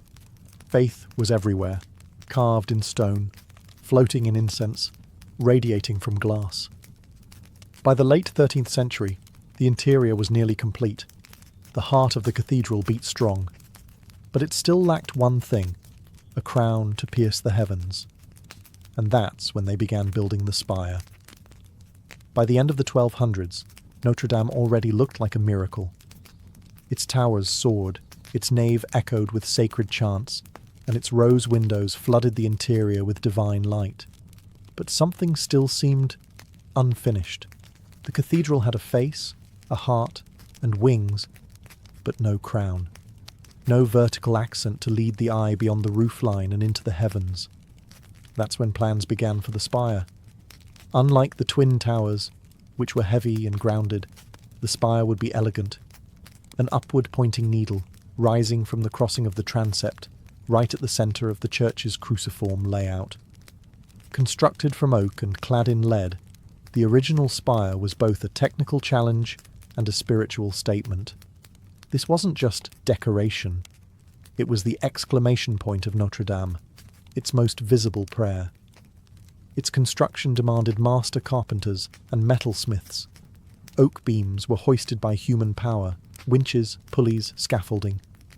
The structure had to be light, yet stable, to withstand the winds that battered Paris from the Seine. When finished, the spire pierced the sky like a sword lifted in devotion, and beneath it, even more intricate work was unfolding. Gargoyles, those bizarre, haunting creatures, emerged from the stone. They weren't just grotesque for fun. Many served as waterspouts, diverting rain away from the masonry. Others were symbolic, guardians meant to frighten away evil or remind sinners of what awaited them. The final phase also included dozens of chimeras, statues of hybrid beasts perched high above Paris, their eyes forever scanning the horizon. They were nightmare and marvel rolled into one, part of the Gothic love affair with mystery and symbolism. Inside, the chapels were completed, choir stalls carved, and relics enshrined. Notre Dame was now fully operational, both a sacred machine and a national stage. It had taken over a century of work, tens of thousands of workers, and the faith of an entire kingdom. By 1345, nearly 200 years after the first stone was laid, the cathedral was considered complete. But complete was never the right word. Notre Dame was never frozen in time. It would be restored, reinvented, and resurrected across centuries. But by the 14th century, the structure itself was done. The Gothic age had built its masterpiece. By the mid-14th century, Notre Dame de Paris was no longer just a cathedral, it was the cathedral, a towering symbol of Catholic dominance, royal authority, and national identity. For the next 4 centuries, it stood not only as the heart of Paris, but as a stage upon which the great dramas of France would unfold. It became the beating heart of state religion, hosting coronations, royal weddings, and solemn funerals. When kings married, they did so under its vaulted ceilings. When wars were declared or victories celebrated, the bells of Notre Dame rang loud across the Seine. Monarchs entered as rulers of land and exited as chosen of God. But it wasn't only kings who passed through those great doors. Generals, bishops, and foreign dignitaries came to kneel or negotiate, and when disasters struck, famines, plagues, invasions, Parisians filled the nave with prayers and processions, desperate for divine intervention. The cathedral became a sanctuary of hope and fear, always watching, always waiting. Politically, Notre Dame became the spiritual anchor of the French monarchy. Its central location, on the Ile de la Cité, at the literal and symbolic heart of Paris, made it the perfect backdrop for ritualized power. Priests blessed banners before war. The crown was linked not just to royal blood, but to divine mandate. If the king ruled France, then Notre Dame ruled his soul. And culturally, it remained a centre of awe. Pilgrims travelled miles just to glimpse its sacred relics, including the crown of thorns, believed to have been worn by Christ himself. Its great organ thundered during feast days. Its choirs echoed with polyphonic music that pushed medieval boundaries. Notre Dame wasn't static. It evolved, absorbing new art styles, musical traditions, and liturgical forms. But by the 17th and 18th centuries, its Gothic beauty began to fall out of favour. Baroque architecture was in vogue, and Notre Dame, dark, spiky, and medieval, was seen as outdated. Some renovations were even attempted to modernise its look, smoothing what had once been daring. Still, it stood, a cathedral caught between centuries, revered, yet increasingly overlooked. Its towers weathered storms and time. Its bells still tolled. But something was shifting beneath its foundations. Notre Dame had been born from faith and crowned by kings. But soon it would face a force even stone couldn't ignore. Revolution. When the French Revolution erupted in 1789, Notre-Dame de Paris found itself on the wrong side of history. For centuries, it had stood as a monument to monarchy and religion, two of the very institutions the Revolution sought to erase. Suddenly, the cathedral that had once crowned kings became a symbol of oppression, and symbols during revolutions rarely survive untouched. The attack was ideological and physical. Revolutionaries stormed into the cathedral. Statues of the biblical kings that adorned the facade were mistaken for French monarchs. All 28 were beheaded. Sculptures were smashed, altars desecrated. The great bells that had once tolled for royal births and papal visits were torn down and melted for cannon metal. Precious relics, like the crown of thorns, were removed and hidden. Many were lost. What remained was a hollowed shell. Notre Dame was officially deconsecrated in 1793. It was no longer a church. Instead, it became the so-called Temple of Reason, repurposed for revolutionary festivals celebrating secular enlightenment. At one point, it was even used as a warehouse for storing wine. The soaring nave, once echoing with hymns, now smelled of spilled barrels and damp stone. The spire, damaged and decaying, was eventually dismantled for safety. Gargoyles fell from their perches. The roof leaked. Rats scurried through the crypt. It seemed as though Paris no longer had a heart, just a forgotten ruin in its centre. And yet, it survived. When Napoleon came to power, he recognized the symbolic power of Notre Dame. In 1804, he chose it as the site of his self-coronation as emperor. The cathedral was reconsecrated and cleaned up just enough to host the lavish ceremony. But this wasn't a religious act. It was theatre. Napoleon crowned himself, famously snatching the crown from the Pope's hands. Notre Dame, once again, served the powerful, but without the sanctity it had once embodied. Still, decades of neglect left their scars. By the 1830s, Notre Dame was crumbling, physically and spiritually. It was slated for demolition more than once. Some Parisians thought it would be better to replace it with something modern, something less medieval, less haunting. And then, a writer stepped in. A writer who would see past the cracked stones and shattered statues to something eternal, something worth saving. Because just when the world was ready to forget Notre Dame, Victor Hugo reminded them. In 1831, a book hit the shelves that would save a cathedral. Victor Hugo's Notre Dame de Paris, later known in English as The Hunchback of Notre Dame, wasn't just a Gothic novel. It was a passionate plea for preservation. Through the eyes of Quasimodo, the deformed bell ringer, Hugo turned Notre Dame into more than just a backdrop. It was a living character, wounded, misunderstood, beautiful in its decay. And the public listened. The novel stirred hearts across France. Suddenly, Parisians realized what they were about to lose. Notre Dame wasn't just old, it was a masterpiece, a monument to centuries of devotion and craftsmanship. The outcry worked. By 1844, King Louis-Philippe approved a full-scale restoration of the cathedral. Leading the charge were two architects, Eugène Viollet-le-Duc and Jean-Baptiste Lassus. Their goal wasn't just to repair the damage, but to restore the soul of the cathedral.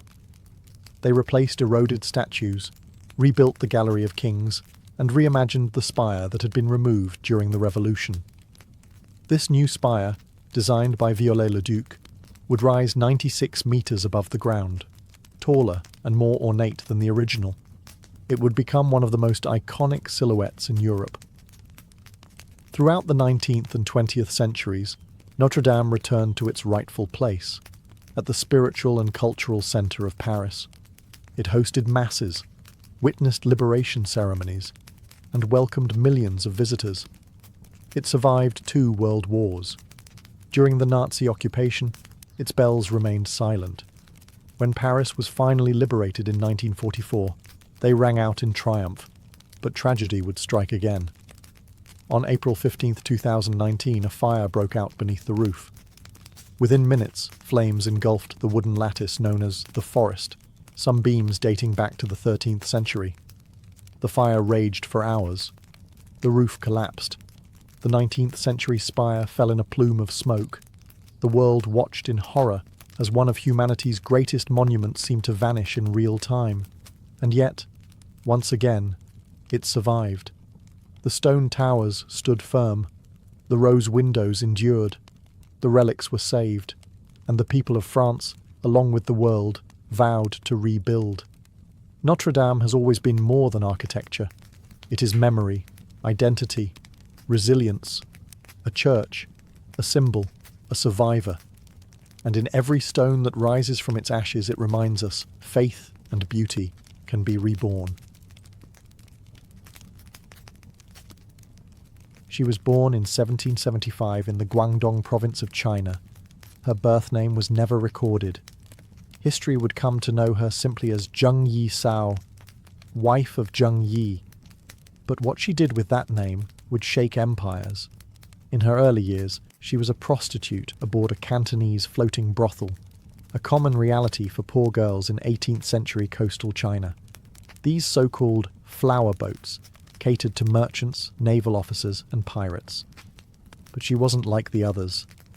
She listened. She watched. She remembered names. She made powerful clients talk. Over time, she became more than entertainment. She became an information broker. And then came Zheng Yi, a powerful pirate lord who commanded the Red Flag Fleet, one of the most formidable pirate factions in the South China Sea. He wasn't the first pirate she served, but he would be the last. Struck by her wit and cunning, Zheng Yi proposed marriage. She accepted, but not without terms. In a move practically unheard of in her time, she negotiated her position. She wanted joint control of the fleet, not just as a wife, but as a partner. She would handle political alliances, manage plunder, and have a say in every strategic move. Zheng Yi agreed. Whether out of love or shrewdness, he knew she was an asset. Their marriage in 1801 was the beginning of one of the most successful pirate dynasties in history. Zheng Yi So quickly embedded herself into the fabric of pirate politics. She studied the hierarchies, the rivalries, and the codes of the pirate world. While Zheng Yi sailed and conquered, she quietly built networks, recruited allies, and learned to rule from the shadows. But she didn't stay in the shadows for long. When Zheng Yi suddenly died in 1807, possibly in a typhoon, many assumed his empire would fracture. Dozens of pirate captains waited to pounce, expecting a power vacuum. What they got instead was a power grab. Zheng Yi Sao stepped into command, not with brute force, but with strategy. She took over the Red Flag Fleet, she solidified alliances, and she married Zheng Yi's adopted son and lieutenant, Chung Po Tsai, ensuring both personal loyalty and military strength. From prostitute to pirate queen in less than a decade, and she was just getting started. When Zheng Yi Sao took command in 1807, she didn't just inherit a pirate fleet, she inherited a floating kingdom. But instead of it splintering in chaos after her husband's death, she tightened her grip and made it even more powerful. Under her rule, the Red Flag Fleet didn't just survive, it multiplied. The South China Sea had long been plagued by pirates. But what Zheng Yi Sao commanded was unprecedented. She oversaw an armada of over 300 ships, and within a year, that number swelled to more than 600. Some estimates claim she eventually led over 1,800 vessels with up to 70,000 men under her command, more than the navies of several European powers combined at the time. She did this with ruthless pragmatism and a keen understanding of pirate psychology. She maintained power not just through force, but by creating a system that bound her captains to her. She instituted a strict code of laws that governed every part of pirate life: loot, loyalty, discipline, and punishment. Disobedience was met with swift brutality. Anyone caught stealing from the common treasury lost their head. If a pirate assaulted a female captive without permission, he was executed. If a pirate deserted, his ears were cut off, and he was paraded before the fleet as a warning. But it wasn't just fear. Zheng Yisao offered protection, structure, and profit. Her code allowed pirates to keep a fair share of loot, 20%, while the rest went to a communal fund managed by her. This gave everyone a stake in the system and built loyalty through stability. Even defeated rivals and coastal villagers often chose to join her rather than resist. She divided the massive fleet into 6 squadrons, each with its own colour: red, black, white, blue, yellow, and green, but all ultimately reported to her. Her closest ally and second-in-command, Chung Po Tsai, led the Red Squadron, her elite force. Under Zheng Yisao, piracy became a government of its own, with taxation, defence, and hierarchy. She ruled sea lanes from Vietnam to Hong Kong, controlling trade, raiding imperial outposts, and even collecting tribute from coastal towns. The Qing dynasty had a navy, Zheng Yisao had an empire, and it was only growing. Zheng Yisao didn't just rule with charisma, she ruled with rules, iron ones. While the image of pirates often conjures up chaos and drunken revelry, her fleet operated more like a disciplined corporation than a gang of outlaws. And at the centre of this structure was her pirate code, a detailed system of laws that turned mayhem into method. This code wasn't some romantic parchment passed around by candlelight. It was brutal, binding, and enforced without hesitation. Every captain and crew member knew the stakes. Violation meant humiliation at best, execution at worst.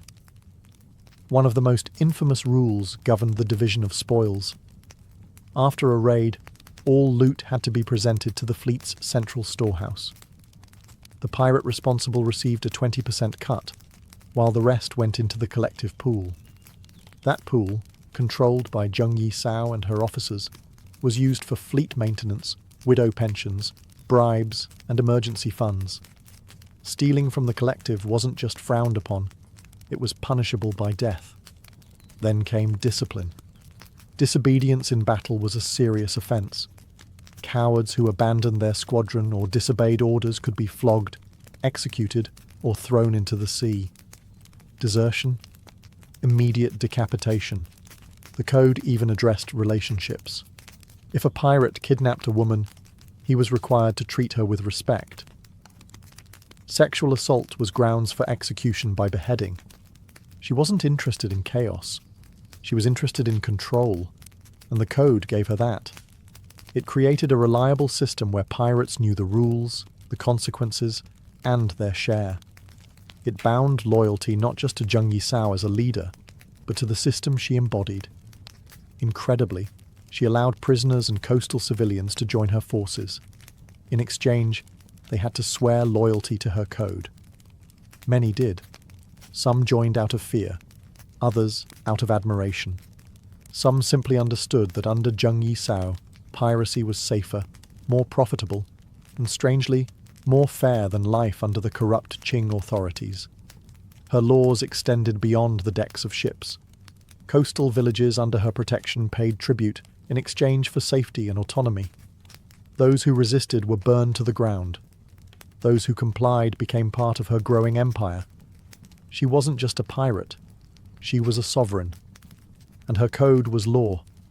By 1808, Zheng Yisao's pirate empire was no longer just a maritime nuisance. It was a national threat. Her fleet dominated the South China Sea, disrupted trade routes, and raided coastal towns with impunity.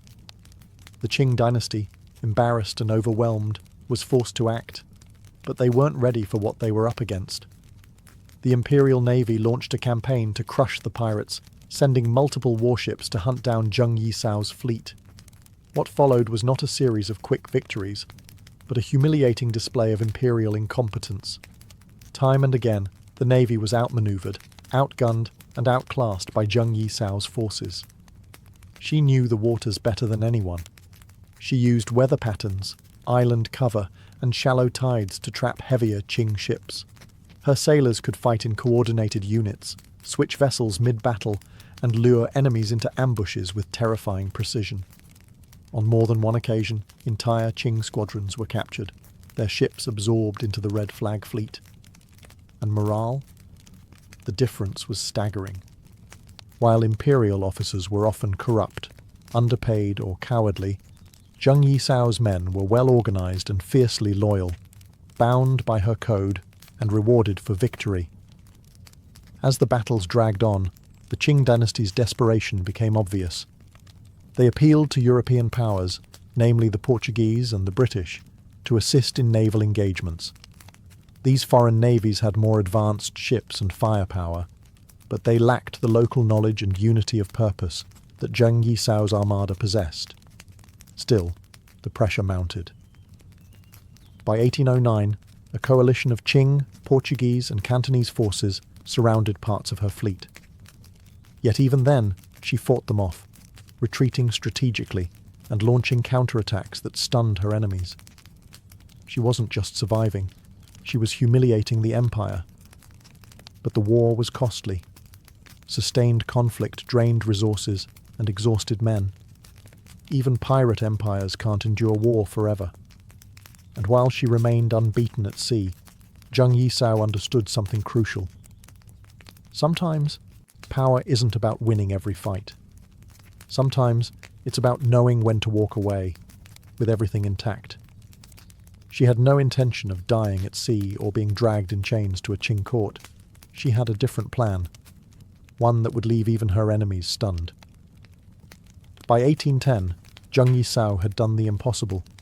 She had held off the might of the Qing dynasty, humiliated foreign navies, and ruled the waves with unmatched dominance.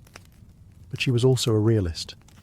She knew that wars, especially ones with endless fronts and growing enemies, couldn't be fought forever. Supplies were thinning, alliances strained, and her fleet, though still massive, was beginning to feel the weight of attrition. So, she changed tactics. Zheng Yisao reached out to the Qing government, not with surrender, but with terms. Bold ones. She knew she held leverage.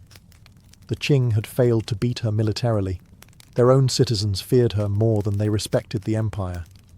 She could bargain not as a criminal begging for mercy, but as a leader of a state. She travelled to Guangzhou personally, on her own ship, surrounded by armed guards, flying the Red Flag Fleet's colours proudly. It wasn't a plea, it was a power move. She requested amnesty, not just for herself, but for her entire fleet. Thousands of pirates. She demanded the right to keep her wealth.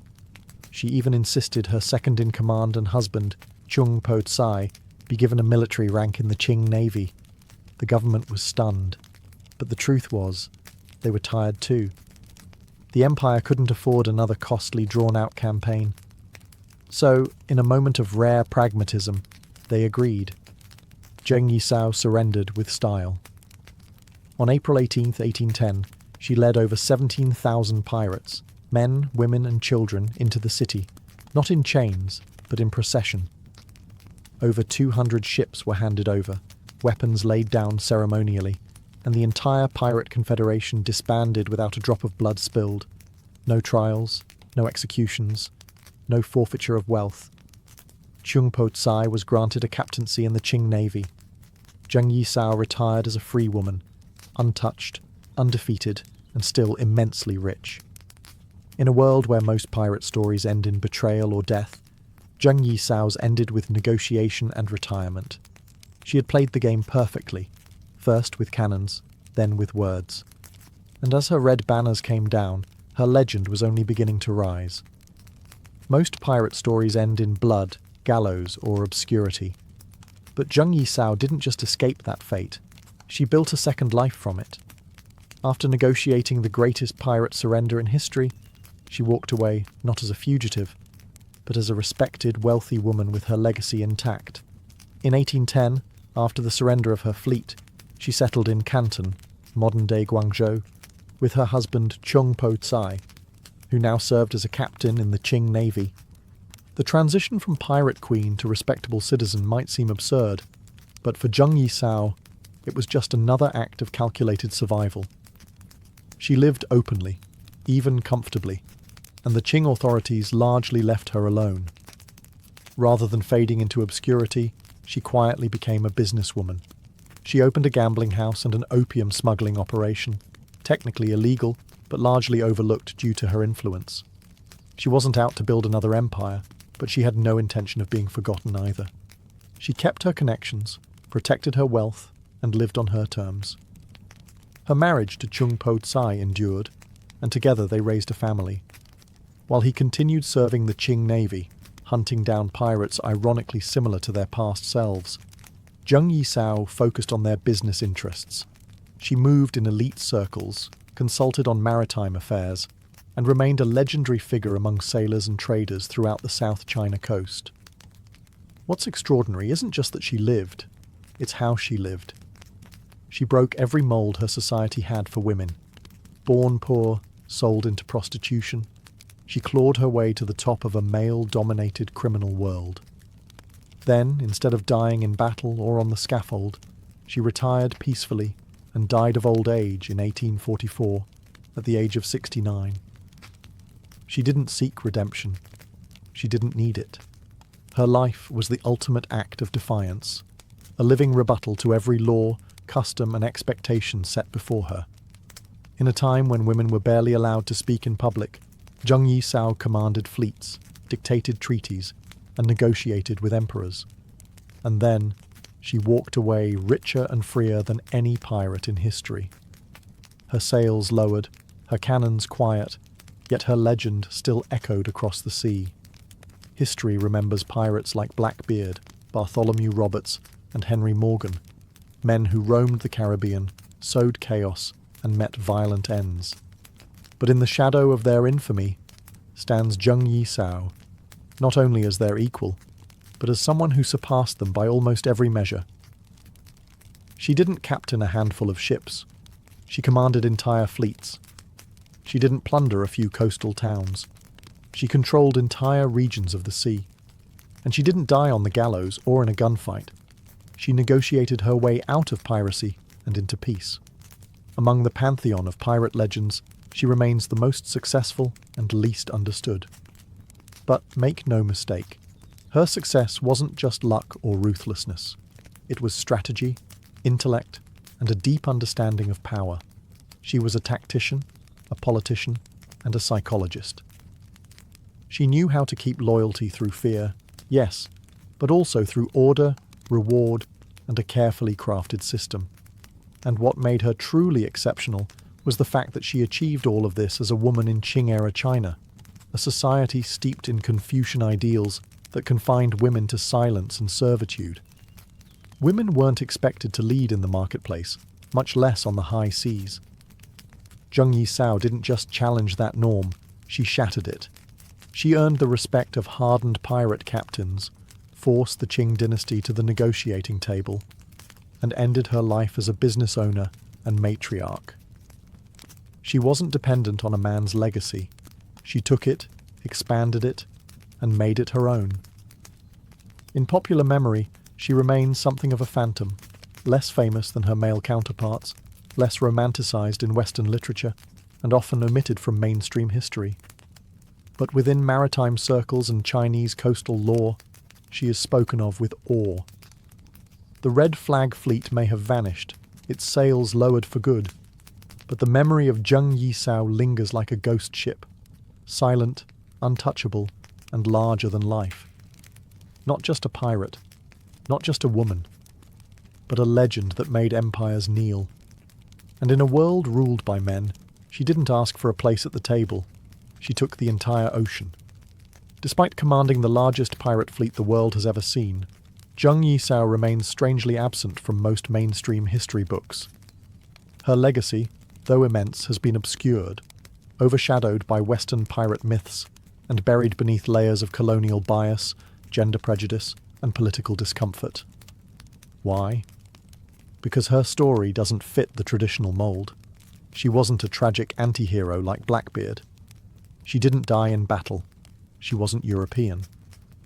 And most threatening of all, she was a woman who outplayed an empire. That kind of power disrupts the neat, male-dominated narrative historians have long preferred. In Chinese official records, she's treated more like a problem solved than a figure worth studying. The Qing dynasty didn't want to celebrate her. They wanted to forget her. After all, She exposed their naval weakness, defied imperial authority, and walked away without punishment. Even in success, she was an embarrassment to the throne. Western historians fared no better. For centuries, piracy has been romanticized through a European lens: peg legs, rum, parrots, and plunder. Zheng Yisao didn't fit that image. She wasn't swashbuckling. She was strategic. She didn't duel for glory. She negotiated for power. She wasn't killed by the state. She negotiated with it and won. And for many chroniclers, that wasn't exciting. It was inconvenient. But in recent decades, her legend has re-emerged. Scholars, feminist historians, and pirate enthusiasts have begun to resurrect her memory, reclaiming her place in the global story of maritime power. Documentaries, historical novels, and even video games have started to acknowledge the pirate queen of the South China Sea. And still, so much of her life remains shrouded in mystery. Her real name is lost. Much of her voice survives only through the lens of her enemies: Qing officials, foreign sailors, and later, European observers. But what little we know is enough to build the silhouette of a titan. She wasn't just a woman who broke the mold. She was a woman who never cared it existed. Zheng Yisao didn't need the world's permission to become powerful. She took power, wielded it with precision, and vanished into history with more wealth, authority, and dignity than any pirate, male or female, before or after. She didn't fade. She was erased. But legends, as always, find their way back. Zheng Yisao didn't wear a crown. She didn't need to. Her authority didn't come from a throne or royal blood. It came from command, from respect, from fear, from thousands of voices shouting her orders across the waves. In every real sense of the word, she was a queen, a monarch of a kingdom without borders, flags, or fixed territory. Her domain was the South China Sea, and her reach stretched from the Gulf of Tonkin to the shores of Guangdong. She built something no one had before or since. Her pirate confederation was not just criminal. It was political, organized, functioning. She controlled trade routes, established codes of law, negotiated treaties, and enforced order across a region that even the Qing Empire struggled to govern. Her ships weren't scattered raiders, they were fleets.